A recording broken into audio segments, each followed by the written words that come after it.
ঘূর্ণিঝড় রিমালের প্রভাবে বাগেরহাটে রাত থেকেই মুষলধারে বৃষ্টি হচ্ছে, সেই সাথে বইছে দমকা হাওয়া। বিস্তারিত জানাতে বাগেরহাট থেকে সরাসরি যুক্ত হচ্ছেন আমিরুল বাবু। বাবু, ঘূর্ণিঝড়ের প্রভাব সম্পর্কে আসলে আপনার কাছে জানতে চাই। ঘূর্ণিঝড় প্রভাবে মুষলধারে বৃষ্টি হচ্ছে এবং সেই সাথে দমকা হওয়ার খবরাখবর জানাচ্ছিলাম। কি দেখছেন আসলে জনজীবনে যে ভোগান্তির চিত্রটা, সেটা যদি জানাতেন।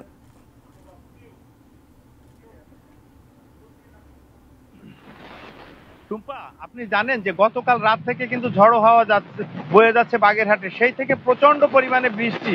আমি এই মুহূর্তে যে জায়গাটিতে আছি সেখানে কিন্তু আমি একটা ছাতার নিচে আছি টুম্পা। প্রচুর পরিমাণে বৃষ্টি হচ্ছে এবং সেই বৃষ্টিপাতের কারণে কিন্তু জনজীবন আসলে অতিষ্ঠ হয়ে পড়েছে। বাগেরহাটের সকল রাস্তা প্রকার পানির নিচে পড়ে আছে। এরপর ফেরিঘাটের ফেরিগুলা কিন্তু গতকাল থেকে সড়ক ও জনপথ বিভাগ বন্ধ করে দিয়েছে।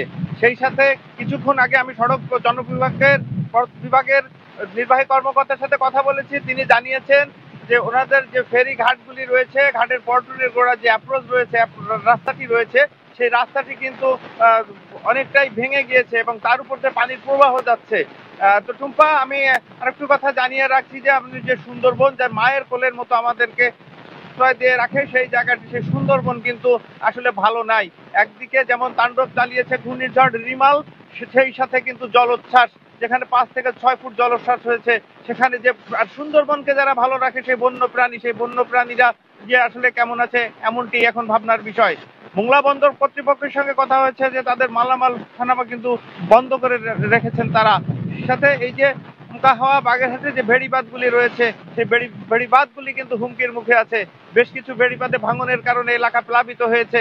তো